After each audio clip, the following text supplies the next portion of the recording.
التوفير مش بس فلوس، التوفير بيديكي راحة نفسية واحساس بالامان، وبيفتح لك باب انك تحققي اهداف اكبر. ازيكم يا بنات، عاملين ايه؟ هتكلم النهاردة على 4 افكار للتوفير في ميزانية البيت.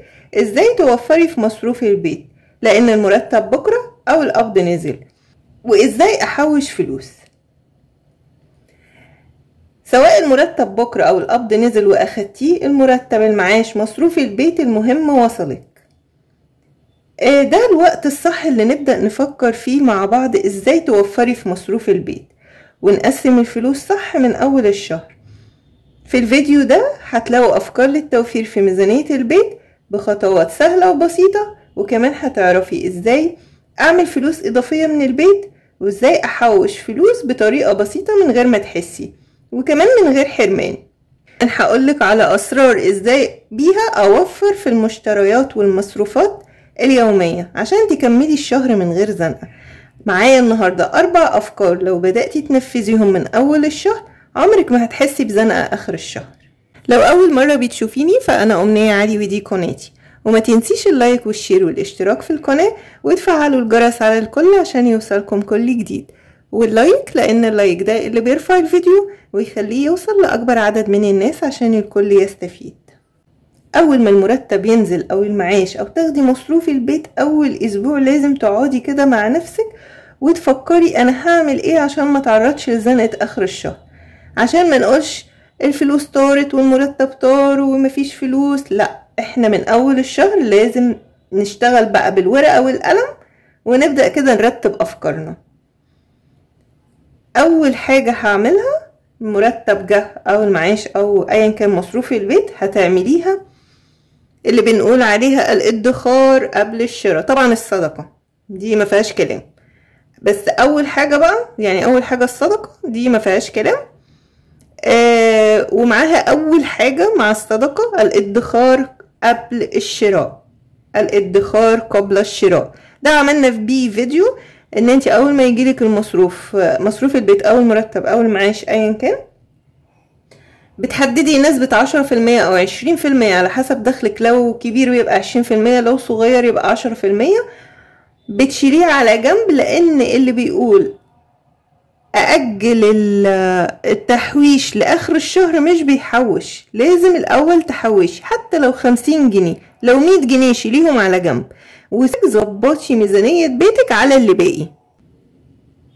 ولو المرتب أو مصروف البيت صغير، لازم أول ما ينزل اخد جزء صغير كده، 150 200 جنيه، حتى لو 100 جنيه بس. المبلغ ده تحويشة صغيرة لنفسك اعمليه بقى بالتزام ان هو جمعية، كأنك دخلتي جمعية مع افراد. معقولة بعد ما تدفعي الفلوس هتقول لهم انا عايزاه؟ خلاص، انت بتظبطي نفسك على اللي باقي. يبقى هو كده، يا تحطيه في حصالة يا تشيليه مع حد يعني ثقة بالنسبة لك، تشيليه في مكان بقى بعيد عن ايديكي عشان ما تضطريش تفتحيه. انا هقول لكم على مثال صغير. مثلا لو محوشة 150 او 200 جنيه وجا ظروف اي حد احتاج علاج، وخلاص احنا صرفنا الفلوس على الاكل والشرب ومظبطين، الحاجة دي بقى بتنفع لده، انك تشيل 150 200 جنيه لأي ظرف طارئ. فلازم قاعدة الادخار قبل الشراء دي مهمة جدا. لو انت بقى عايزة تعملي مبلغ كبير، يبقى نسبة 10% او 20%. الميزانية على القد، خليها 100 جنيه 200 جنيه، حاجة بسيطة كده على جنب للطوارئ. دي اول حاجة، دي اول فكرة. تاني فكرة، تحدي اقضي كام يوم من غير مصاريف، يوم، يومين، 3. بعملها ازاي بقى؟ اللي هي تحدي 0 مصروف البيت. يعني انا قررت هقعد لي يومين 3 كده بعد القبض، مش هنزل اتهور واشتري، لا، بالراحة كده. اعمل جرد للتلاجة والفريزر، واطلع اكتب قايمة كده باللي موجود عندي. عندي شوية رز وعدس هعمل كشري، عندي بتنجانتين كده وفلفل هعمل مسقعة، ادي يوم تاني. عندي شوية فول عايزين يتدمسوا ادمسهم، عندي مثلا كيس مكرونة وشوية بطاطس اعديها، عندي 3-4 بيضات وشوية خضرة متفرزين مع بصلاية وطماطمية، اعمل صينية حاجة. هبص الاقي نفسي لو عملت جرد للتلاجة والفريزر عديت 3 4 5 ايام عندي كيس ملوخية، كيس بامية، هبص الاقيني عديت كذا يوم من غير مصاريف. طبعا اللي بيتشال، ولنفرض انتي مثلا مرتبك 3000 جنيه، عاملة مثلا، انا بقول ولنفرض عاملة مثلا ميزانية 100 جنيه في اليوم، يبقى انتي لما توفري 3 4 ايام يبقى 300 400 جنيه دول يتشالوا وتمشي على نفس نظام بيتك، بس يتشالوا على جنب، يتشالوا بقى للطوارئ. ما حصلش اي ظرف طارئ خلال الشهر ده يدخلوا في بند الادخار. والادخار زي ما قلنا احنا بندخر نعمل حاجة للبيت، يعني حتى لما بقولك هاتي حاجة دهب فهو للبيت. يحب بعد كده نجيب مثلا اجهزة كهربائية نطور حاجة في البيت، هي للبيت. ما هو من مصروف البيت انا بدبر واوفر عشان البيت وعشان مستقبل البيت. انا عن نفسي جربت الموضوع ده وجميل جدا ان انا اعمل جرد للتلاجة والفريزر، بيطلع لي 3 4 ايام، وبعدين بتفاجئ بحاجات انا شايلاها مش فاكراها، فانك تجددي وهتجيبي غيرها بقى. يعني ده فرصة ان انت تشيلي القديم تستهلكيه وتجيبي بقى جديد، ما نجيبش على حاجة عندنا. تالت فكرة معانا النهاردة ان انا اكتب قائمة بالمشتريات وكتابة البدائل. يبقى اول حاجة عملناها طلعنا صدقة وطلعنا الادخار قبل الشراء. تاني حاجة عملنا جرد للفريزر والتلاجة واستهلكنا 3 4 ايام عديناهم، شلنا 300 400 جنيه على جنب. تالت فكرة بقى معايا ان انا خلاص انا كده بقى رتبت افكاري وخدت تحويشتي، هبدأ بقى اعمل قائمة بالمشتريات اللي انا محتاجاها. انا بستهلك كام كيلو رز في الشهر، سواء بقى هجيب بالشهر او بالاسبوع. احنا قلنا الخزين ممكن يتجاب بالاسبوعين وممكن يتجاب بالشهر، واللحوم ممكن تتجاب بالشهر، ممكن تتجاب بالشهر او بالاسبوع او الاسبوعين. الخضار بقى هو اللي كل اسبوع عشان مش هيبوظ عندك، يعني هتجيبيه وهيبوظ عندك. فهعمل بقى قائمة بالمشتريات وهكتب البدايل.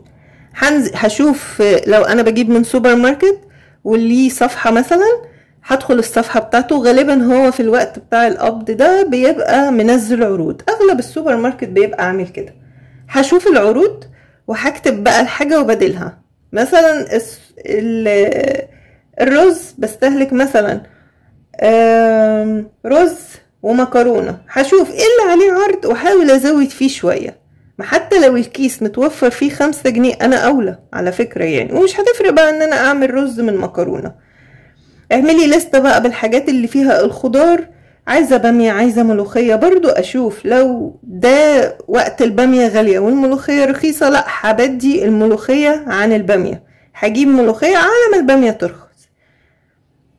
الا لو نفسي فيها هجيبها، لان انا بقول على طول التوفير مش حرمان، نفسك في الحاجة هاتيها مفيش مشكلة، بس احنا بنقول ازاي نوفر وندبر في مصروف البيت. هجيب لحوم مثلا على قد اسبوعين مش الشهر كله،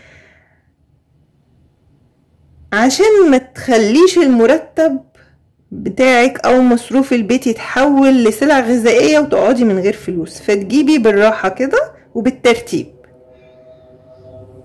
انا واحدة منكم يا بنات، وكنت بتصرف ازاي اخد القبض او مصروف البيت يجي في ايديا، انزل بسرعة افرش البيت وابقى فرحانة، بس ايه الاقي نفسي معيش فلوس. لا، الشراء بالراحة وبقائمة مشتريات. هجيب الحاجة اللي مش هتبوظ ممكن بالشهر مفيش مشكلة، الحاجة اللي تبوظ او اللحوم والخضار ممكن اجيبها بالاسبوع، الفاكهة اجيبها بالاسبوع، بالراحة كده. حاجة السوبر ماركت تيجي بالاسبوع او ال10 ايام، بحيث ان يبقى معايا فلوس لأي ظرف طارئ. محولش الفلوس، انا بيتي مش سوبر ماركت، لا احول الفلوس واحدة واحدة، ابقى حتى في تريث كده، يعني الاسبوع ده بعزقت وصرفت كتير، لا الاسبوع الجاي اقلل شوية منها، ما حرمتش نفسي.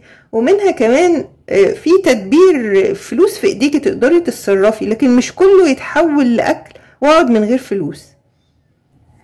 رابع فكرة بقى هي انك كل حاجة تاخدي منها حاجة، سياسة الانقاص، ان انا كل حاجة اقلل منها انقص منها شوية. مثلا انا متعودة ان انا اجيب في الشهر 8 كيلو رز، يعني في الاسبوع 2 كيلو، هخليهم 7.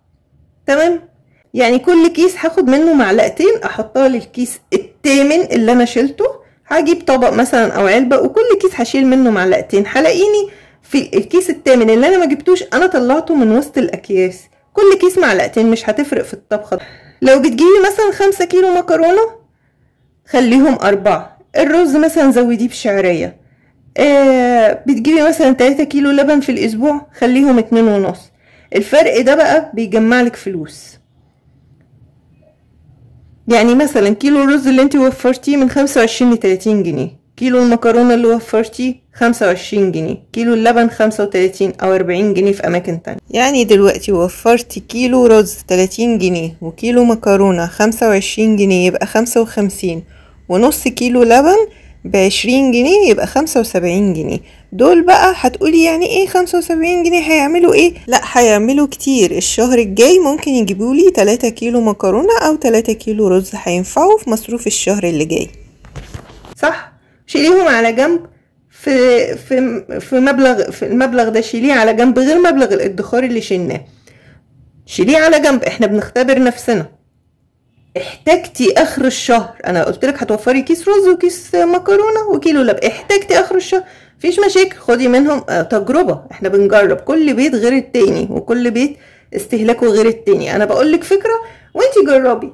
نفعت كويس قوي ووفرنا، ما نفعتش ما تحرميش نفسك طبعا. لا خدي اشتري، الفلوس معاكي، مش دخلناها بند الادخار خلاص هنحرم نفسنا. لا خليها لاي ظرف طارئ.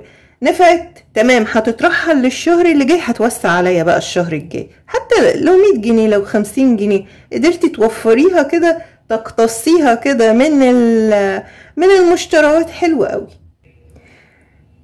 معانا النهاردة 4 افكار للتوفير في ميزانية البيت من اول الشهر.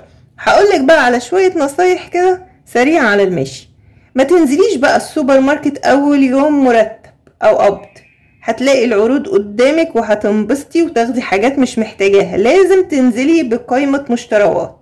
خليكي مركزة على الاساسيات الاول وبعدها الرفاهيات.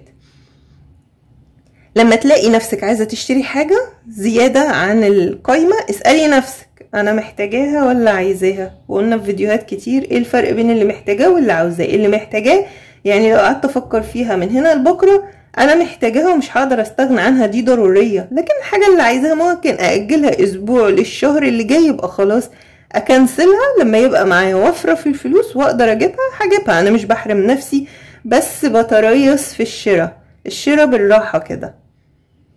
وحطي نفسك بقى في تحدي صغير، زي انا الشهر ده مش هشتري بسكوتات، هعمل بسكوت في البيت، بسكوت اقتصادي. مش هشتري كيكات، هعمل صينية كيكة البيت كله هياكل. وبدل ما نبقى قاعدين مثلا بين الغدا والعشاء ننزل نجيب ايس كريم، ننزل نجيب كيكة، نجيب عصاير جاهزة، نجيب مشروبات جاهزة، الحاجات الكنزات والحاجات دي. لا انا هعمل تحدي الشهر ده ان الحاجات دي مش هخليها كده، انا هعملها. هجيب اي نوع فاكهة انا بحبه واعمل عصير بسكر قليل، هتبقى جميلة. هعمل كيكة، هعمل بسكوت، هعمل بسبوسة، حتى هعمل اصناف حلوة، هعمل صينية جلاش، حاجات يعني مش مكلفة زي ما ننزل نجيب اكل جاهز وطلبات ومشروبات وعصاير والحاجات دي. لا بالراحة كده. ولما تنزلي السوبر ماركت ما تاخديش حد من الاولاد، لانك لو نازله تشتري حاجه هتيجي شاريه السوبر ماركت كله وممكن ما تشتريش اللي انت عايزاه. وما تنزليش وانتي مش واكله، لازم تبقي واكله، لان لو نزلتي مكان فيه اكل وانتي جعانه هتشتري حاجات ملهاش لازمه. التوفير مش معناه حرمان، التوفير معناه نعرف نصرف صح ونخطط لنفسنا. لو مشينا على ال4 افكار دول من اول الشهر هتلاقوا فرق كبير جدا في مصروف البيت، والشهر هيعدي علينا اسهل. صدقوني يا بنات، كل مرة هتوفري فيها 5 جنيه 10 جنيه هيفرق معاكي اخر الشهر. لو كل يوم 5 جنيه اخر الشهر هيبقى 150 جنيه. لو كل يوم 10 جنيه قدرتي توفريها من مصروف في البيت، اخر الشهر هيبقى معاكي 300 جنيه. ما تستقليش المبلغ، لان اصلا انتي مش بتحوشيه. ابدأي، وكل حاجة كبيرة بتبدأ من حاجة صغيرة. تخيلي العمارة عشان تتبني من طوبة صغيرة، طوبة جنب طوبة بتعمل عمارة وبتعمل برج كبير. فكل حد عايز يحوش وعايز يوفر من مصروف البيت، والله يا بنات بتبدأ من 5 جنيه وال10 جنيه، وانتي لما تلاقي نفسك بتجمعي هتتحمسي. التوفير مش بس فلوس، التوفير بيديكي راحة نفسية واحساس بالامان، وبيفتح لك باب انك تحققي اهداف اكبر. لو حبيتي الافكار دي اعملي لايك عشان الفيديو يوصل لغيرك، واشتركي في القناة وفعلي الجرس عشان يوصلك كل جديد. وما تنسوش تكتبولي في الكومنتات ايه اول حاجة هتعمليها اول ما المرتب ينزل، وايه اكتر فكرة عجبتك او اكتر فكرة انتي بتنفذيها ولاقيها حلوة وموفرة عليكي كتير. مع السلامة.